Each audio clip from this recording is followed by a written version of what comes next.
you did? Okay, all right. I have the script down. How are you? Good.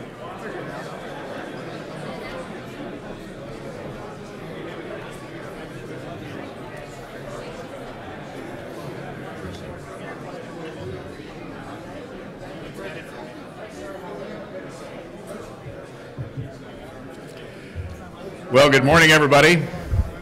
Please take your seats. Those in the door, please come on in.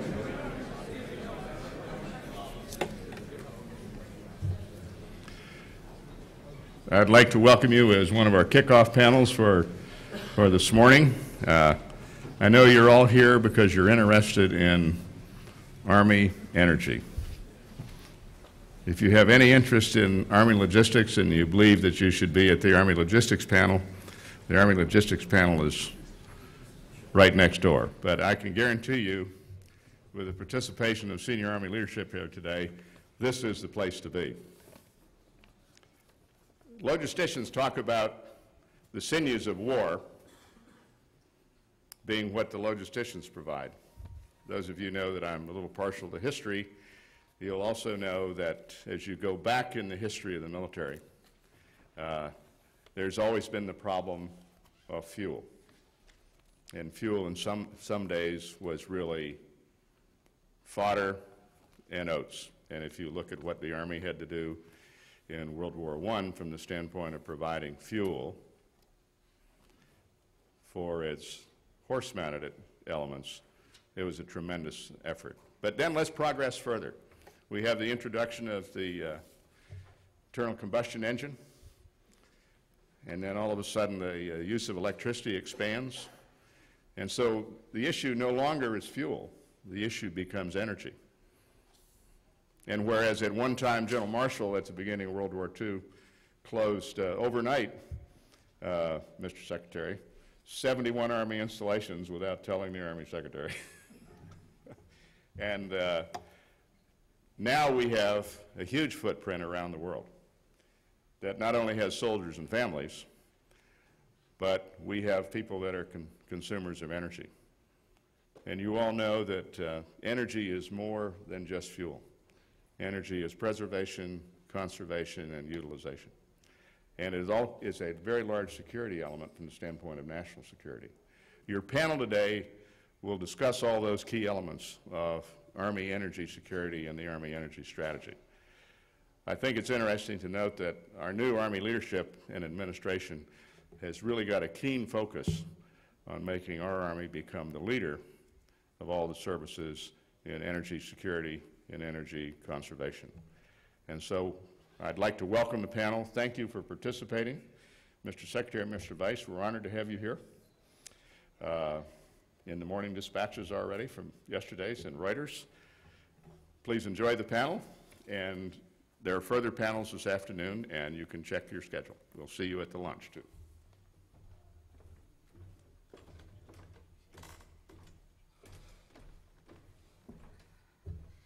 Well, good morning, and as you said, this is the Energy Security and Sustainability panel, and DoD and the Army have a responsibility to improve the way we do business on our installations by increasing energy security, energy efficiency, and water conservation and waste minimization, lowering our overall impact on the environment.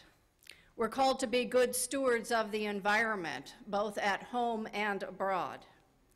But let there be no confusion that while we must meet various energy and environmental challenges, our commanders can't be deprived of the energy that they need to execute their operations and their missions to fight and win our nation's wars.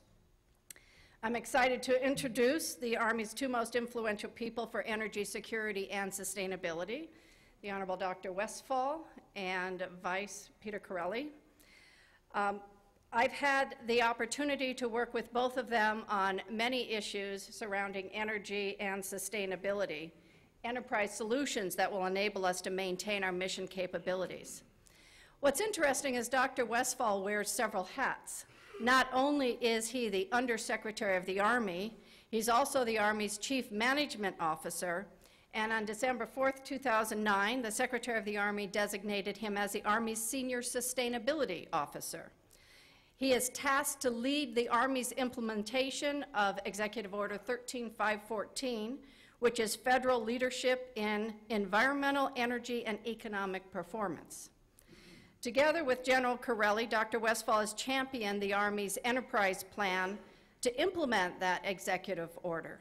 Ladies and gentlemen, Dr. Westphal.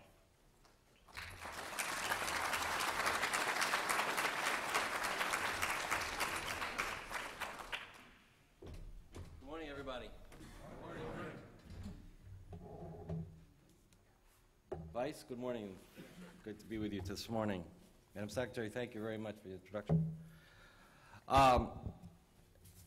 Unfortunately, I don't have anything original to say about energy and sustainability, so I'm just going to plagiarize this morning, and I'm going to be quick about it because I think we've got an outstanding panel of folks who have a lot to talk about, and I don't certainly want to take up their valuable time. And I want to apologize in advance that I have a press conference soon after this meeting, so I'm going to skip out, but it's not because of any lack of interest. It's just the pressures on that. You know, I first came to Washington back at the end of 1979, 1980, to work for then President Carter in the Department of the Interior. I was on leave from the university at the time, and it was sort of my first job in the federal government. And I was working primarily in the area of water policy, and we didn't use the word sustainability back then. It hadn't been invented, I think. But we certainly correlated water and energy together. And as you probably remember, if you're about my age, most of you look a lot younger than me, but you probably remember that in around 1978, 79, this country was facing a very, very serious energy crisis. And in July 15th of 1979, the President went on television to address the nation about all of the issues that the nation was facing, but focusing primarily on energy as a cause for many of the problems in our economy and in our well-being as a nation. The mood of the nation was tied to this energy crisis. And so the President was concerned about the confidence of Americans in government and in government's ability to drive an agenda that would move the country in the right direction. So to the President, the energy crisis back then was about the nation's security and about the nation's prosperity. So here's where I plagiarized. The President, in his speech to the nation, and I'm not sure where he gave it, probably the Oval Office, but wherever he gave the speech, a very memorable speech, said, this intolerable dependence on foreign oil threatens our economic independence and the very security of our nation. The energy crisis is real. It is worldwide. It is a clear and present danger to our nation. These are facts, and we simply must face them.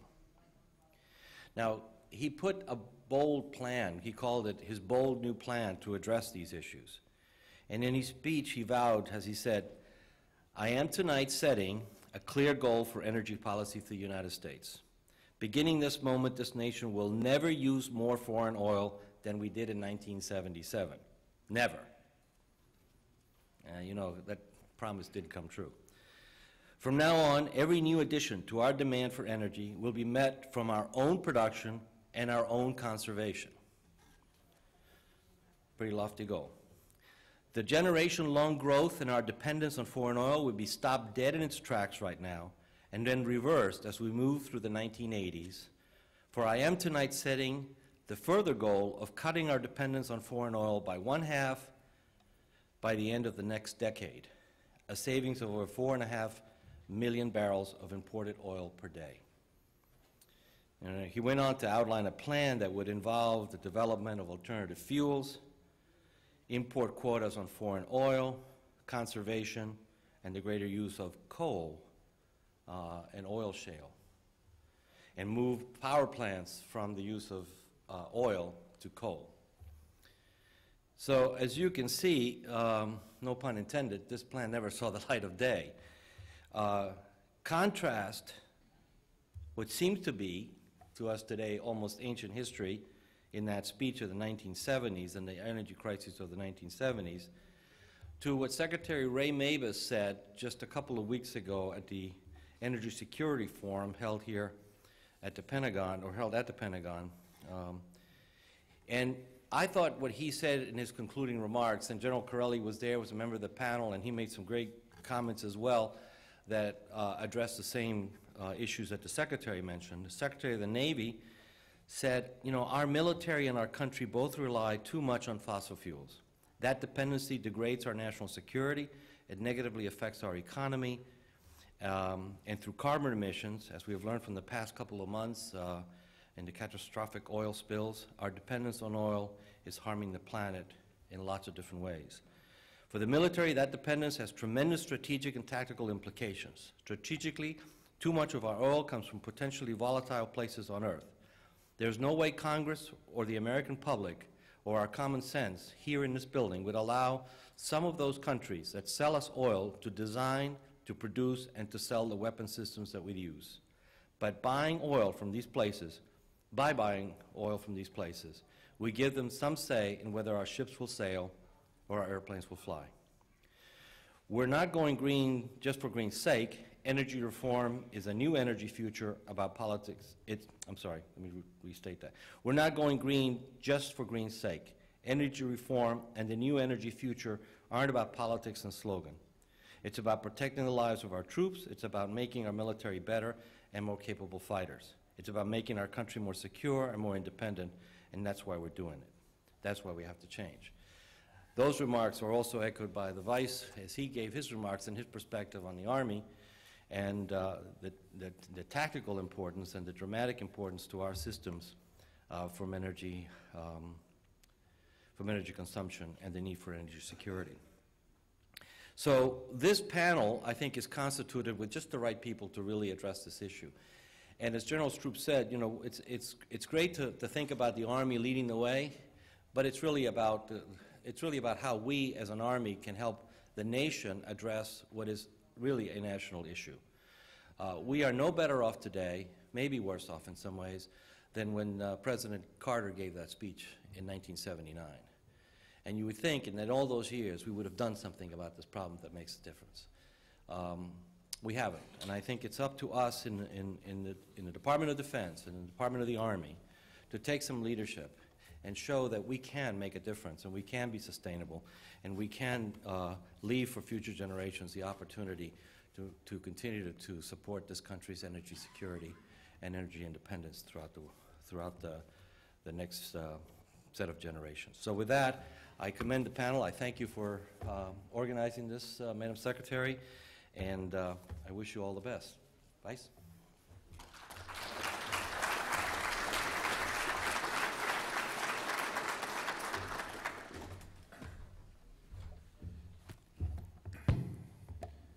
Secretary Westphal is a tremendous Yankees fan, and I am not. Going to do my imitation of Alex Rodriguez in the top of the ninth at this panel. It's just not right. So those of you who asked me to do it, I'm not going to do it.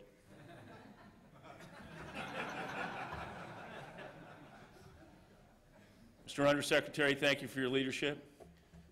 Although Secretary Hammack says that it's the under and me that are leading this effort, it is really her that is leading this effort. She's just doing a fantastic job co-opting and pulling us all together to support Army energy policy, and I thank you for your leadership and everything you're doing to get us where we need to be. Well, good morning. I appreciate the opportunity to participate in this panel on the important topic of energy security and sustainability. As you're all aware, the United States Army is a significant consumer of energy, accounting for 21% of DoD's fuel and power consumption.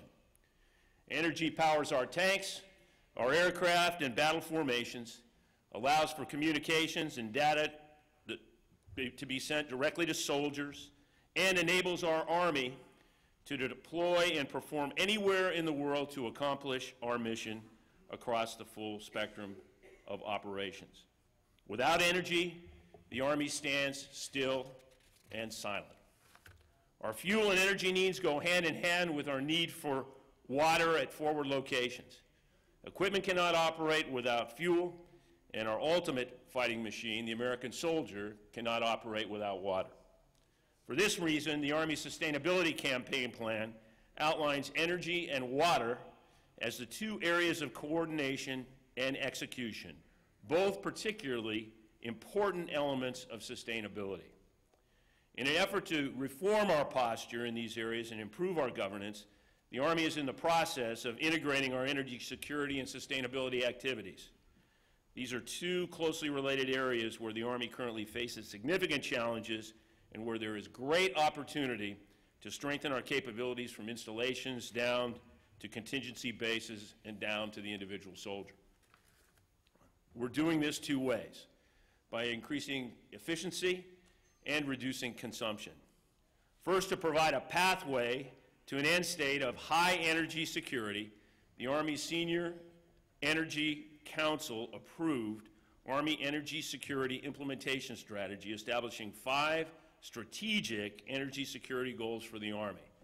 Those 5 goals are: reduce energy consumption, increase energy efficiency across platforms and facilities, increase use of renewable and alternative energy, assured access to sufficient energy supply, and reduced adverse impacts on the environment.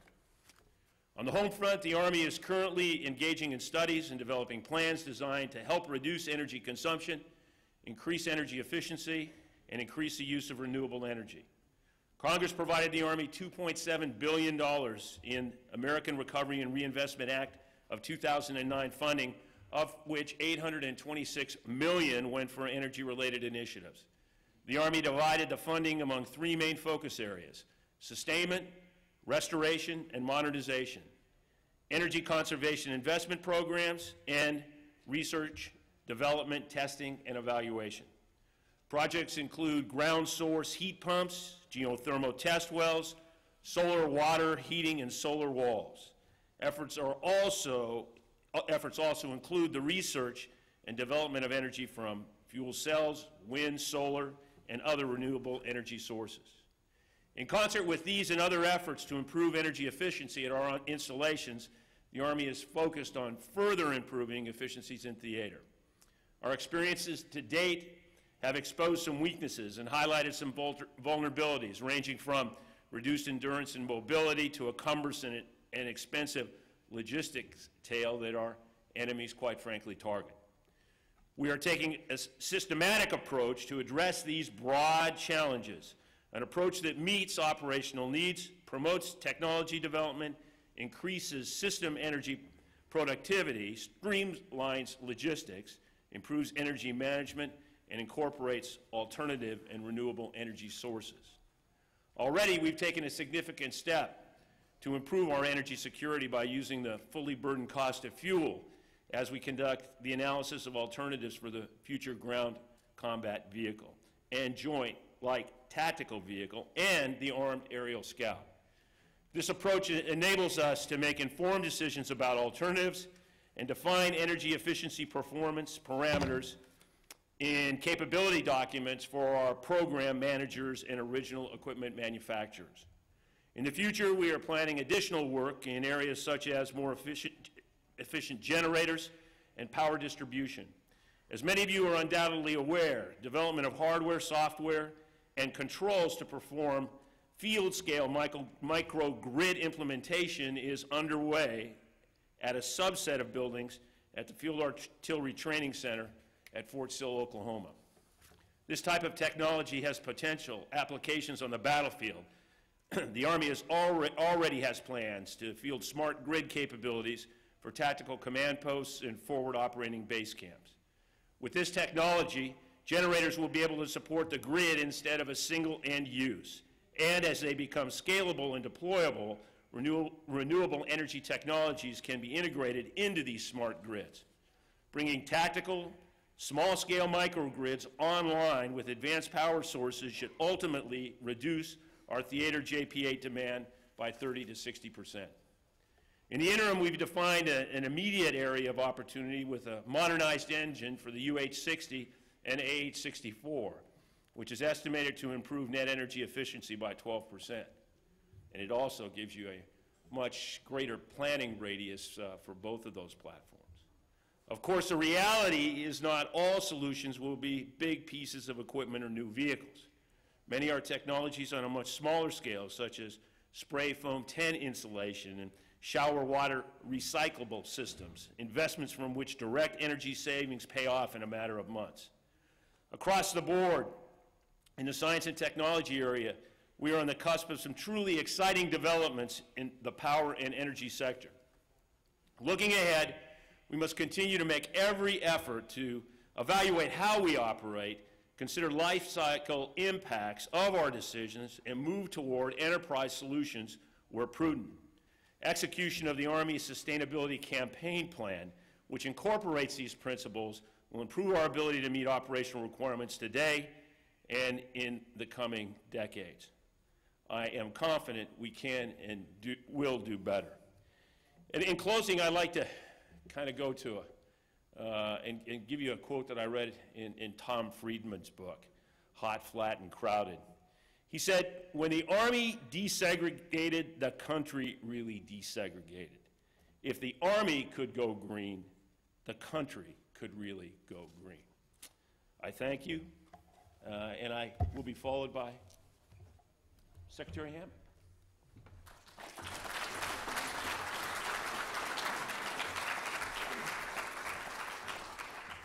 You've got my book. Or no, it's over here. Sorry. That's all right. Well, thank you both for your comments. I really appreciate it. Can we have the next slide? One of the things that the Secretary of the Army did was rename and refocus the Installations and Environment community. And on October 1st, he changed the name of our group to Installations, Energy, and the Environment. And this reflects the priority that the President and the Army leadership has placed on energy. Our mission is to provide strategic direction for the Army installations, facilities, and all matters relating to infrastructure, energy, and the environment. And it's not only for our permanent installations, but it's also for our non-traditional installations. The other thing is we need to focus on it being in a cost-effective, safe, and sustainable manner. And so we are looking for solutions that give us a return on investment and echo the direction that the UNDER is giving us to become more efficient and to improve the efficiency of the Army. Next slide. With our new name, we have a new focus goal, and the goal is net zero. And net zero energy, and net zero water, and net zero waste. That is the objective that we have. Those are our goals, and everything we do is to work toward these goals, so that by 2030 we have several installations that are net zero energy and striving toward net zero water and net zero waste. And it's not just several buildings. We already have several buildings that are net zero, whether they're residential or whether they're warehouses or commercial buildings. But we're striving for the complete installation to be net zero. Next slide. Following this, we have a new Deputy Assistant Secretary for Energy and Partnerships, and that's Richard Kidd, who joined us from FEMP. Richard, I think you're right down here. Raise your hand. He's coming to us from the Department of Energy and is going to help us focus this priority on energy and net zero. Next slide. We also have several new policies. One of the first is to phase out the incandescent light bulb from our purchases. The incandescent light bulb was developed by Thomas Edison 130 years ago. And it's amazing to me that we still purchase them and utilize them today. I know many people in the energy community say, I haven't purchased one for over a dozen years, and that's true.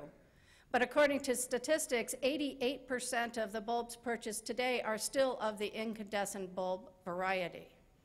So the Army's going to finish up our existing inventory and start purchasing and continue purchasing more efficient CFL or LED technologies.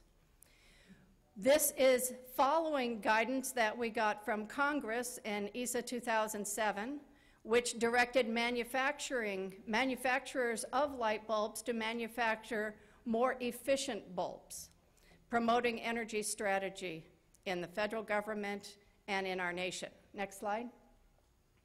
We also have a new sustainable design and development policy, which is directing our construction standards on new buildings and on significant renovations. The DOE, GSA, national labs, and private industry partnered together with the American Society of Heating, Refrigerating, Air Conditioning Engineers and the U.S. Green Building Council to develop guidelines for sustainable buildings.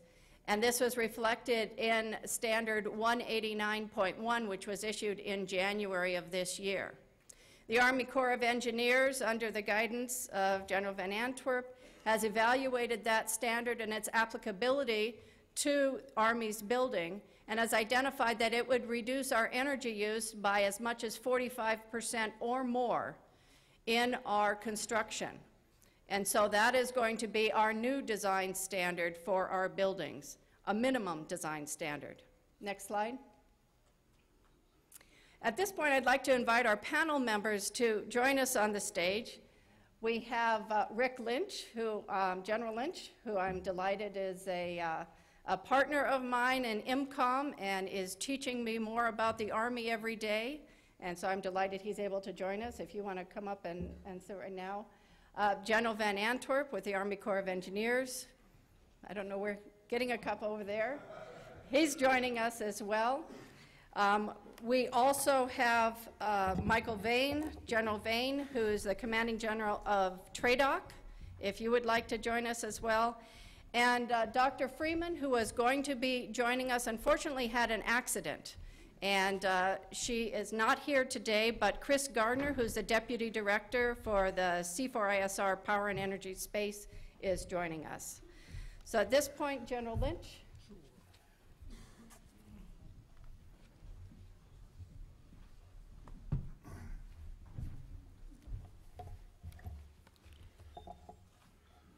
I need to echo what General Chiarelli said up front. Secretary Hammack's passion, dedication, focus on things like the energy and the environment are going to take our Army to the next level.